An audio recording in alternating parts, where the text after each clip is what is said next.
Je me suis demandé pourquoi dans le fandom, les gens enchaînent les couples. Limite, il y a plus de couples qui se détruisent que de couples qui tiennent si on suit aux apparences. Des fois, je suis en train de boire mon café et on me dit qu'un tel s'est mis en couple avec machin, et moi dans ma tête, c'est comme si on avait jeté 2 dés avec des noms sur chaque face et bim, un couple. Bon, en vrai, je suis une mauvaise foi. Les couples qui tiennent font moins parler d'eux que ceux qui ne tiennent pas, on s'entend. Mais concernant cette seconde catégorie, pas mal savent de quoi je vais parler. Cette vidéo est donc dédiée à ceux qui sont dans le fandom depuis 1, 2 ans, voire moins en fait. Et on va parler d'un phénomène qui n'a l'air de rien comme ça quand on va dire le nom, mais qui est à l'origine de beaucoup de drama, de trauma. Je cite, les crushs. Dans les différentes façons de construire un couple, on a ceux qui en viennent à avoir des sentiments car ils ont eu une connexion émotionnelle, ou car ils ont partagé des expériences ou des émotions. On a aussi ceux qui ont appris à se connaître via une amitié qui s'est solidifiée et ils se sont rendus compte qu'ils étaient compatibles pour le quotidien. Mais souvent la base d'une relation amoureuse, pour pas mal de gens, c'est ce qu'on appelle le coup de foudre, alias le crush comme suscité. C'est le terme que j'utiliserai dans cette vidéo parce que c'est plus court. Et ça consiste en quoi ? Eh bien, est-ce que vous avez déjà vu une scène dans un film où t'as un mec, il est assis comme ça, et d'un seul coup il croise le regard d'une femme, bien télégénique sa race, qui passe en slow motion là, et il est en train de la regarder avec la bouche en haut, genre l'amour au premier regard. Et bah c'est à peu près ça. Ok, j'avoue je suis cynique, ça va quand même un peu plus loin que ça. Le crush, c'est souvent une sorte d'accroche physique instantanée, où le langage corporel de la personne peut séduire, et où il s'exerce une sorte de chimie physique. Je pense que vous voyez où je veux en venir, Ou alors on peut parler d'accroche au feeling. La gestuelle, le comportement direct, c'est la surface de la personne. Et là t'as les gens, ils sont en mode ouais, c'est la bonne personne, je le sens. Allez, sérieux Aladdin. Aladdin là! Pourquoi il a un coup de foudre ce con? Non, car il l'a même pas entendu parler. Il vient de se tourner, il l'a vu vite fait et en 2 secondes, il a fait sa meilleure banane. Mais à vous Aladdin, à vous t'es tombé amoureux car...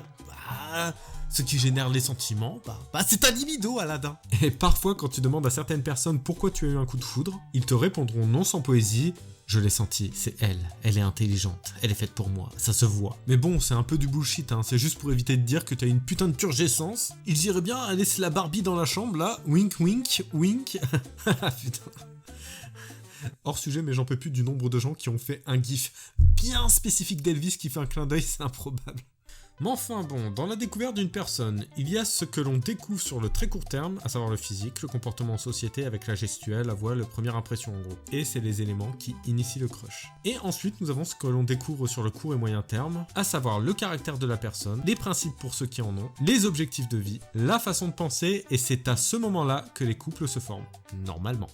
Les 2 personnes se voient 3 ou 4 fois, un peu plus ou un peu moins, et ils se disent « c'est cette personne, je le sens.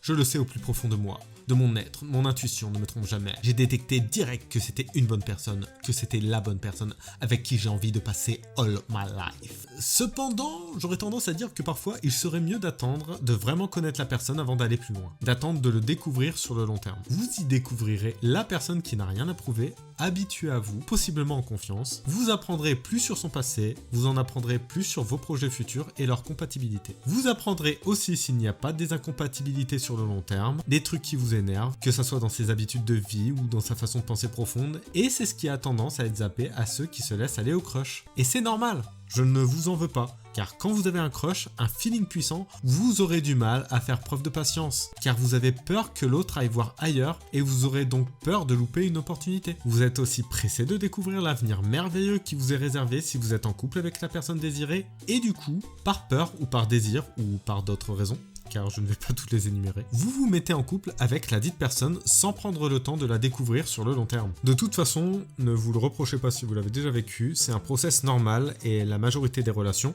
pas toutes, mais une petite majorité en tout cas, passe par ce coup de foudre émotionnel car elle permet l'investissement, cette période d'engouement, de force que les gens ont pour faire la parade nuptiale qui dure giga longtemps, histoire de séduire en toute beauté. Mais c'est un process normal, Enfin, oui et non, car si c'est dès le premier jour, sans avoir appris à connaître un minimum la personne, c'est giga casse-gueule, mais bon. J'insiste quand même sur un point. Vous ne pouvez pas découvrir l'entièreté de ce qu'il faut savoir d'une personne pour déduire s'il y a une compatibilité suffisante en seulement 3 mois. Et c'est pour ça que, parfois, il y a séparation au bout de 1 ou 2 ans, voire moins. Le long terme, ça implique de connaître la façon de penser de la personne pour mieux la connaître. Le long terme, ça vous permet tous les deux à être confrontés à des événements pour que vous voyez la réaction de l'un et de l'autre. Et le long terme, ça vous permet de voir quelle est la direction que prend l'autre entre le moment où vous l'avez rencontré et 1 ou 2 ans après. C'est un bon indicateur pour savoir si la personne est compatible avec vous au naturel, sans les artifices que l'on rajoute lors des premiers instants magiques, quoi. Et ça vous évitera ce qui arrive à certains couples où l'un des 2 membres est aberré par la différence entre avant et après, entre le moment où ils se sont découverts et 1 an plus tard. Et j'ai entendu énormément d'histoires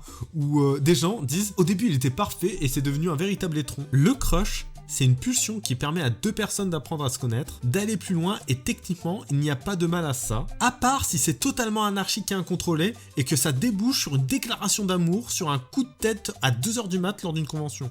Les couples qui se forment en moins de 1 à 2 semaines, ça peut fonctionner hein. Ça peut fonctionner sur le long terme, mais c'est plutôt rare. Retenez que le crush, c'est un process rapide. C'est généré par une pulsion. Et cette pulsion, elle génère une énorme motivation qui peut faire soulever des montagnes pour essayer d'atteindre quelqu'un. C'est le sexe. Bon, ok. Ce n'est pas toujours le cas. Mais j'ai tout de même souvent pu le constater chez ceux qui sont ultra rapides. Et le pire, c'est que c'est inconscient. Comme déjà dit, quand les gens se justifient en poésie pour légitimer leur capacité à détecter les bonnes personnes, je vois bien qu'ils n'en sont pas conscients eux-mêmes, qu'ils ne se l'avouent pas eux-mêmes. C'est toujours cette même tirade du « je ne sais pas pourquoi cette personne ». Le feeling. Cette personne est séduisante. Cette personne m'hypnotise. J'aime son comportement. Elle a l'air intéressant. Mais très rarement, ils avoueront que la libido rentre dans l'équation. Ça décrédibiliserait la valeur de leurs sentiments. Personne n'apprécie cette sensation d'eux-mêmes qu'ils vont vers une personne surtout pour le physique. Du coup, quand ils me lâchent une tirade comme ça, la seule chose que j'ai envie de leur lâcher, c'est un non, stop, TG. Admets que t'as juste envie de ken, putain. Fais pas style que t'es un être pur, hein, attiré par l'esprit, là. Si t'étais asexuel, t'aurais osef, n'est-ce pas? Parfois, la libido, c'est le point de départ. Ça ne fait pas tout dans le développement d'une relation. Il y a la connexion émotionnelle, les intérêts partagés et les besoins sociaux et affectifs. Et c'est des choses qu'il est difficile de construire si les crushs vont trop vite. S'il te suffit de quelques jours, voire de quelques heures pour que tu te mettes à t'investir énormément dans le but de séduire quelqu'un et que tu tombes dans ce piège où plus tu t'investis, plus ça serait dommage que ça mène à rien, c'est qu'il est plutôt probable que tu sois tombé dans le piège de tes hormones. Et ça, c'est pas moi qui le dis, hein. C'est le cerveau des amoureux, car quand tu tombes amoureux, tu développes la blinde d'hormones. Et ça forme un effet boule de neige. Cependant, retenez, et j'insiste sur ce point, que malgré tout ce que j'ai dit, eh bien parfois ça fonctionne, et j'ai eu des exemples de couples formés très rapidement qui durent. Certaines personnes arrivent plus ou moins à déduire le long terme sur ce qu'ils déduisent du court terme. Ce n'est pas un miracle, et j'ai croisé pas mal d'exemples. Mais il n'en reste pas moins que dans ce fandom, pas mal de couples se séparent parce qu'ils ont été trop vite et qu'ils n'ont pas appris à se connaître. C'est pourquoi que dans le reste de cette vidéo, je vais énumérer toutes les raisons pour lesquelles il faut privilégier la patience, en faisant une sorte de prévention pour voir quels sont les cas classiques de crush qui ne fonctionnent pas. Énumérons donc tous ensemble les crushs qui se terminent dans le sang.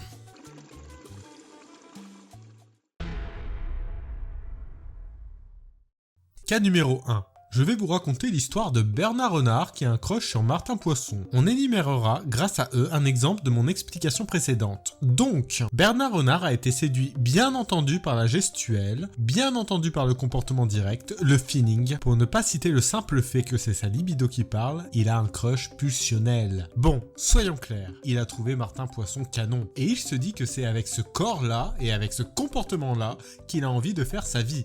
Il est trop sexy. Du coup, Bernard Renard va essayer d'atteindre Martin Poisson. Il va beaucoup s'investir. Il va offrir des cadeaux, il va l'inviter, il va partager des moments intimes. Chez Martin Poisson, ce n'est pas si direct que ça, et donc Bernard Renard va d'autant plus s'investir, genre énormément. Notez que Bernard Renard ne connaît pas beaucoup Martin Poisson, mais au final, force d'investissement. Martin Poisson va partager lui aussi ses sentiments. 1 mois ou 2, ils sont déjà en couple. Ils se sont vus 2 week-ends ou 3, mais ils le sentent, vous voyez, c'est le bon. Mais maintenant que Bernard Renard a atteint Martin Poisson, la tension, la pulsion, l'exaltation générée par l'investissement s'estompe. En soi, pas de souci, dirons-nous. Mais cette exaltation l'empêchait de voir qu'en fait, Martin Poisson puait des pieds. Et qu'il est un peu crade au quotidien. Et en plus, il laisse des gouttes sur la cuvette. Donc du coup, Martin Poisson, il a piqué une colère. Hein. Martin Poisson, il est colère. Et il l'assomme de pavés textuels théâtrales pour exprimer toute sa souffrance. Et en plus, Bernard Renard a osé lui dire qu'il faisait mal à vaisselle. Ce qui est un comble pour un poisson. Et là, Bernard Renard réalise qu'en fait, il est de moins en moins attiré par Martin Poisson. Et devient de moins en moins affectueux. Martin Poisson Poisson le constate et fait des pavés textuels encore plus théâtrales et encore plus longs. Effet boule de neige, la situation s'empire jusqu'au drame. Le call-out Twitter, l'abus de confiance, le harcèlement moral, souffrance éternelle et perpétuelle. Quant à Bernard Renard, il n'arrive pas à s'auto-analyser, n'arrive même pas à comprendre pourquoi il a perdu l'amour qu'il avait au départ. Et toute cette histoire se termine dans un bain de sang, l'hécatombe la plus totale dans laquelle Martin Poisson baigne. Le souci du crush, comme déjà expliqué, c'est souvent incontrôlé. C'est une impulsion passionnelle. Et elle mène parfois certaines personnes jusqu'à la limérance. La limérance, oui. La fameuse limérance. Alors, la limérance est un état d'esprit qui résulte d'une attirance romantique pour une autre personne et qui comprend généralement des pensées, des fantasmes obsessionnels et un désir de mener ou de maintenir une relation avec l'objet de son amour et de voir ses sentiments devenir réciproques. Descartes. Le crush ici est problématique car non seulement il est trop rapide, mais en plus Bernard Renard ne sait pas s'analyser, ou alors il se peut qu'il ait du mal à avouer la vérité. En même temps c'est chaud de dire « Bah écoute, je l'avoue, j'ai été trop rapide, car si j'avais su que tu puais des pieds, je me serais jamais mis avec toi. » Et cet exemple peut vous faire rire, mais elle est réelle. Parfois il suffit d'un détail, un petit défaut, une connerie comme l'odeur corporelle, un défaut physique que l'on remarque longtemps après, ou une mimique énervante, un petit truc qui peut impacter énormément sur l'amour que peut vous porter l'autre. C'est pour ça que j'aurais toujours tendance à encourager de voir sur le long terme avant de s'engager vraiment. Ou simplement de laisser une chance, de considérer qu'on n'est possiblement pas parfait aux yeux de tout le monde, de se dire qu'au bout de 1 ou 2 ans ça peut s'arrêter, de se dire que si on veut vraiment savoir si on est compatible, il faut bien se donner 1 an ou 2, et de se quitter en bon terme si ça fonctionne pas, mais je n'ai personnellement jamais vu un couple se séparant en ayant cet état d'esprit. Cas numéro 2, l'effet jouet. Alors attention, ce que j'entends par l'effet jouet, c'est plutôt grave. C'est comme quand vous êtes petit et vous avez un jouet. Vous jouez donc avec, ça vous stimule. Mais à force, vous êtes de moins en moins stimulé et vous vous désintéressez. À force de jouer à la pêche au canard, au bout d'un moment, bof quoi. C'est comme un film, hein. Certains ont du mal à voir le même film plusieurs fois car ils connaissent déjà ou ne voient pas l'intérêt de le revoir encore et encore. Pareil pour les jeux vidéo, il y en a qui vont pas rejouer au même jeu X fois parce qu'ils connaissent déjà les énigmes, etc., etc. Ça dépend des gens, il y en a qui sont capables de revoir leur film préféré plusieurs fois ou au bout d'un moment, il y en a qui sont capables de rejouer au jeu plusieurs fois ou au bout d'un moment quand ils ont oublié un petit peu le jeu. Mais pour certaines personnes, une fois et c'est terminé. Et pour certains, c'est pareil avec les plans cul.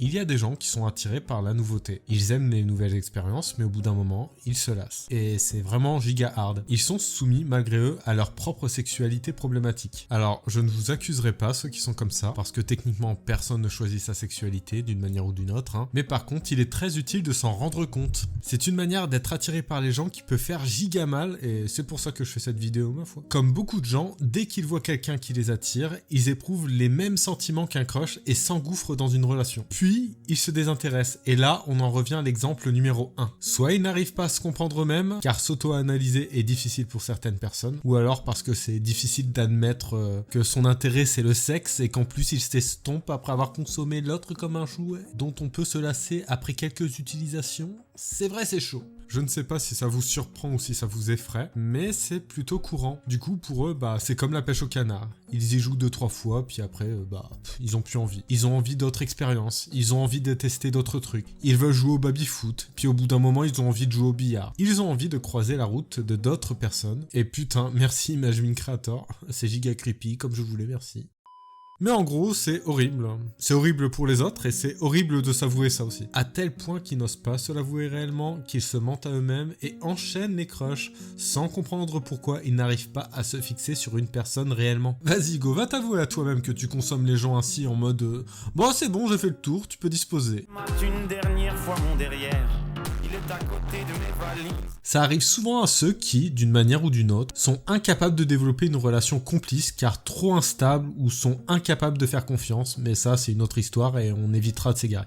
Cas numéro 3, les crushs par ego. Et ce qui génère le crush ici, c'est l'idée d'atteindre l'intimité de l'autre. Double bravo. La libido est générée ici par le fait de se sentir attirant pour l'autre Et ça passe par le biais d'atteindre l'autre, d'être la personne à qui l'autre donne son corps, en mode « j'ai une turgescence à l'idée d'être assez important pour l'autre, au point qu'il me réserve son intimité ». Cependant, une fois qu'ils ont votre intimité, votre confiance, il n'y a plus rien à découvrir, plus aucune porte à ouvrir, et leur crush s'estompe. En somme, ce qui génère leur amour, c'est l'excitation d'atteindre la personne, et après c'est fini. J'ai tout acquis de toi, tu ne m'intéresses plus maintenant que je suis tout pour toi, ventre saint gris. C'est horrible. Pareil qu'au-dessus, ils ne choisissent pas d'être ainsi. Hein. Et idem pour s'avouer à soi-même, bon courage de ne pas se sentir nul. Suis-je quelqu'un de bien ?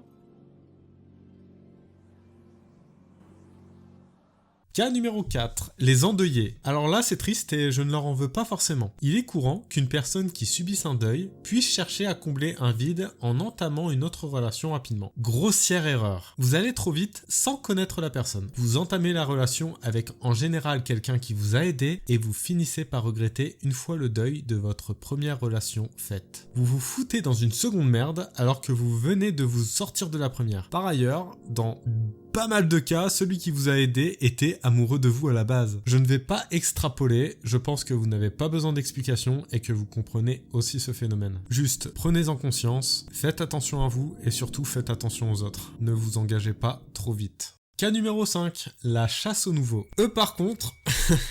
bien malsain, assez rare heureusement, mais bien horrible. Et le pire, c'est qu'il n'est pas difficile d'en être parfaitement conscient. C'est ceux qui, en gros, vont voir les nouveaux. Pourquoi les nouveaux ? Car il y a 2 bonus avec les nouveaux. 1. Ils ne connaissent pas grand monde, donc le nouveau aura plus de chances de s'attacher à vous, car il n'a pas encore un gros cercle d'amis, et il est plus probable que la crainte de vous perdre soit plus forte que si c'est quelqu'un qui a un large cercle d'amis dans sa communauté. 2. Ceux qui rentrent dans le fandom, surtout dans le fandom Fury.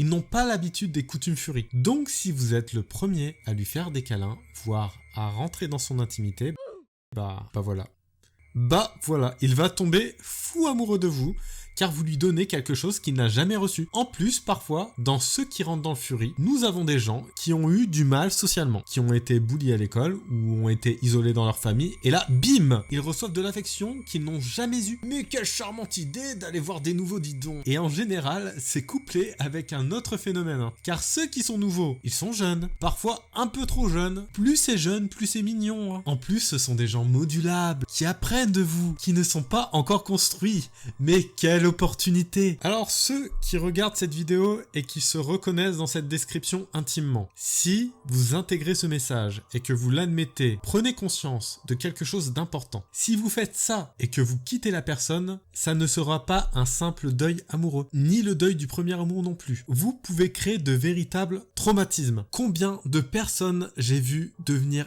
extrêmes dans leurs propos, dans leurs principes. Combien de personnes j'ai vu détruites mentalement après avoir vécu une telle déception amoureuse. Des gens qui sont passés de rien à tout, qui ont eu ce sentiment de libération, de renouveau, qui ont eu l'impression d'avoir une main tendue après avoir été détruits et qui ensuite subissent une terrible désillusion et le résultat dans ces cas-là est souvent catastrophique. Mais c'est normal, vous donnez à des gens des choses opposées à tout ce qu'ils ont vécu au préalable. Du coup, ils s'attachent à vous de fou et c'est là que vous réalisez qu'il est trop immature justement car il n'a pas l'habitude des relations sociales et vous partez après l'avoir laissé tomber amoureux de vous sans avoir pris le temps vous-même de vous connaître avant de foncer à corps perdu dans ses bras. Rendez-vous compte de l'horreur de la chose, de la dépendance intense que vous avez créée et du manque généré. Si vous n'étiez pas conscient de la gravité de la chose, maintenant vous l'êtes. Ayez un self-control de vous-même. Ayez un self-control sur votre libido. Ne vous contentez pas de savoir si la personne a 18 ans, car même au-delà, ça peut être super dangereux en fait. Le chiffre 18 est là pour donner une sorte de moyenne vers laquelle une personne tend à être assez développée mentalement pour éviter les dégâts d'une manière ou d'une autre, que ça soit sexuellement parlant ou amoureusement parlant. Mais si vous avez saisi mon explication, il y a des gens qui ont encore du mal même à 18 ans. Surtout dans le Fury où, si vous avez bien compris, on a pas mal de gens, pas tout le monde, ne faisons pas de généralité, mais il y a pas mal de gens qui n'ont pas eu la possibilité de s'entraîner socialement et qui n'ont pas l'habitude l'habitude d'avoir de l'affection comme ça. Bon, ce conseil s'applique envers tout le monde, hein, pas que vers les personnes potentiellement fragiles. Même si la personne a bien plus de 18 ans et qu'elle a l'habitude des relations sociales, faut quand même faire attention, hein, c'est évident. Mais notez juste que dans le Fury, si vous commencez à faire la chasse au nouveau, vous avez des chances de créer de réels traumatismes. Les deuils amoureux de base, c'est déjà bien assez compliqué comme ça. Quand on sait que les traumas sont déjà possibles, même au-delà de ces simples conditions, hein, c'est dire à quel point il faut faire attention. Car même pour les personnes supposées solides qui n'ont pas un vécu tragique... hein. Bref, quant à ceux qui sont conscients du souci et qui le font quand même, bah... Bon, pro tip, cette vidéo s'adresse surtout aux nouveaux. Bienvenue dans le fandom! Prends conscience de ça, prends conscience de la notion de crush, pour toi et pour les autres, et surtout, protège-toi des gens qui flirtent rapidement, protège-toi bordel de merde. Il y a beaucoup trop de gens qui ne se comprennent pas assez pour pouvoir comprendre les autres, donc fais très attention à toi.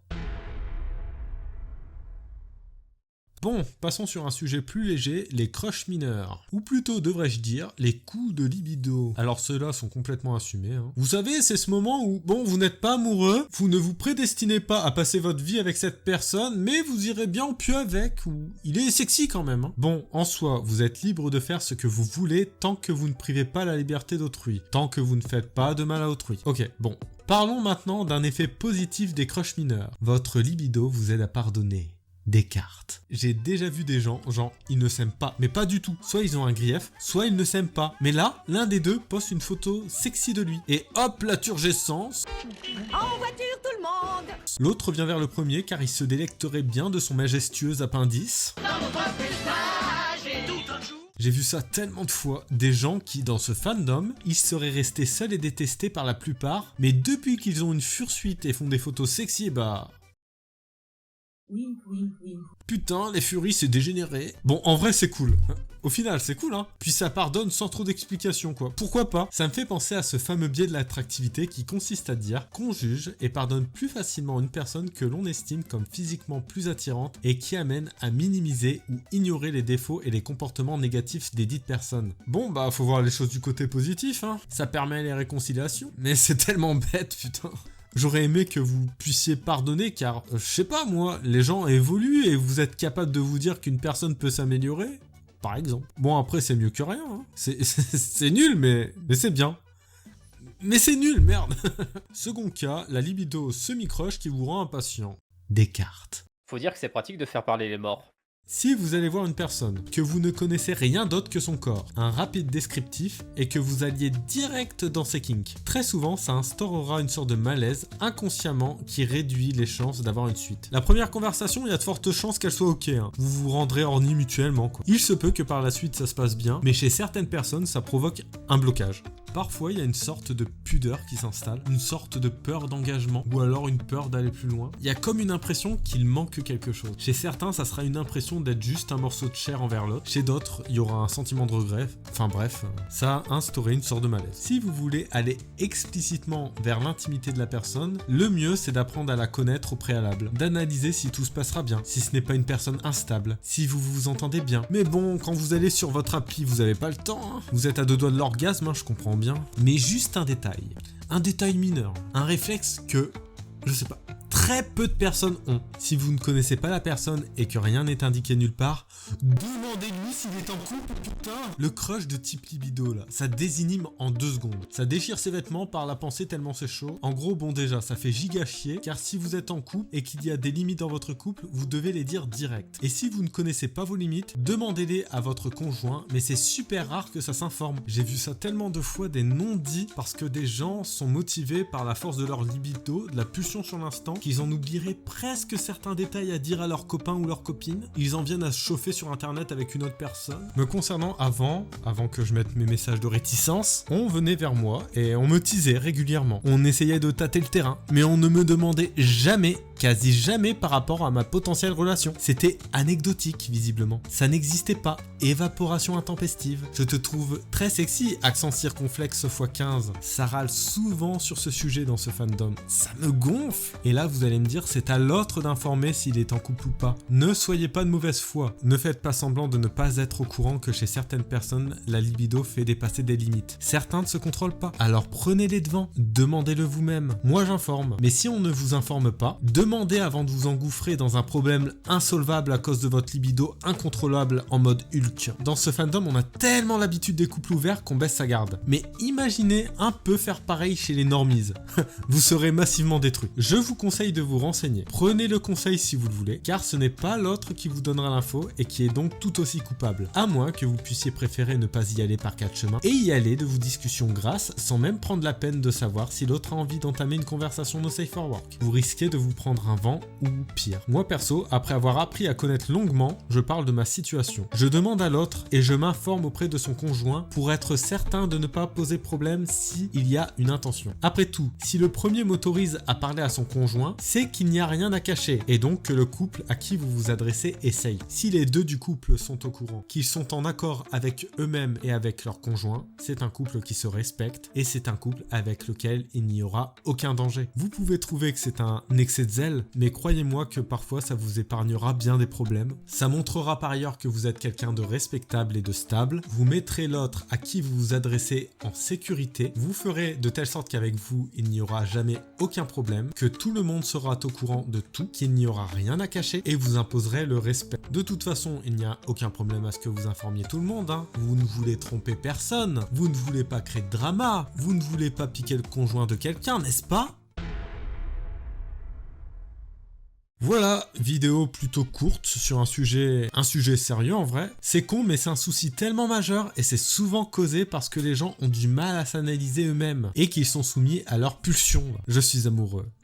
Non, t'as juste envie de ken mon ami. Calme-toi, apprends à le ou la connaître déjà. Toute cette vidéo, c'est une ode à la patience. Vous aurez plus de chances de sécuriser vos crushs si vous faites preuve de patience. Asseyez-vous, demandez-vous pourquoi vous avez eu des crushs. Assumez-vous et travaillez là-dessus. Apprenez à vous maîtriser si vous pensez que votre façon de tomber sous un crush est problématique. Ça vous permettra d'éviter de créer des traumas chez les gens dont ils se souviendront toute leur vie. Et même s'il existe certaines personnes capables de se caser absolument partout en moins d'une semaine, même s'il existe des personnalités simple et passe-partout, même s'il existe des couples qui se sont formés en une semaine et qui ont duré toute une vie, cela n'empêche, je pense que ça sera toujours une sécurité de faire preuve de patience et de ne jamais aller trop vite. Quant au nouveau, j'espère que vous avez tous pris conscience du danger que peuvent représenter ceux qui vont trop vite. Essayez de faire attention de ne pas tomber dans les bras du premier venu, analysez bien qui c'est que vous rencontrez. Et je l'espère, tout ira bien pour vous. J'espère avoir aidé quelques personnes. Si vous avez été victime de ça, je vous promets qu'au bout de 1 ou 2 ans vous irez mieux et que vous serez capable d'aimer de nouveau. Soyez patient. Cette vidéo vaut pour tous les fandoms, mais d'autant plus pour le fandom Fury, où les interactions sont très tactiles, où il y a une sorte de libération du corps, et c'est couplé au fait que c'est un univers mignon, magique, avec des fursuites, des câlins, où les gens sont plus doux et moins crus que dans d'autres fandoms basés sur un élément purement sexuel. Dans le fandom Fury, les interactions sont plus nuancées et les indices sont moins clairs. De plus, c'est un nouveau monde. Ça donne un fort sentiment de renouveau, de nouvelles chances. C'est très dangereux d'y former des crushs. Après, encore une fois, j'ai rien contre les crushs, c'est normal, et je veux pas enlever la magie de l'instant avec cette vidéo, mais compte tenu du fandom, le message réside sur le fait de prendre conscience de tout ça et d'en tenir compte pour éviter que la dite magie devienne un poison. Par ailleurs, j'ai cité certains types de crushs problématiques, il en existe d'autres évidemment. Ceux qui sont super démonstratifs quand ils sont horny et qui te disent « je t'aime » car confondent turgescence et passion. Ceux qui se mettent avec vous pour argumenter sur leur identité instable. Ça part dans tous les sens et ça serait long à énumérer. On pourrait potentiellement en parler lors d'un stream, si le cœur vous en dit. Par ailleurs, si vous avez vécu un cas problématique de crush et que vous auriez bien voulu le voir apparaître dans cette vidéo et que je ne l'ai pas évoqué, n'hésitez pas à venir m'en parler en privé ou lors d'un stream, ça sera probablement noté quelque part. Encore une fois, je ne vous demanderai pas de lâcher un like ou je ne sais quoi. Je suis peut-être débile, mais j'ai la conviction personnelle que ça ne doit pas se faire par l'incitation. À moins que vous ayez un crush sur moi, qui sait. Je me permettrai quand même une dernière petite demande destinée à ceux qui ont un crush rapide et qui ont un couple qui dure. N'hésitez pas à venir me parler en privé pour me dire comment ça s'est passé et qu'est-ce qui a fait que vous êtes tombé si vite amoureux et que ça a fonctionné. Ça serait bien de savoir dans quel cas une relation comme ça peut fonctionner et j'ai l'intime conviction qu'on pourrait aller plus loin sur la question. Sur ce, des bisous, en toute amitié bien sûr, et à la prochaine!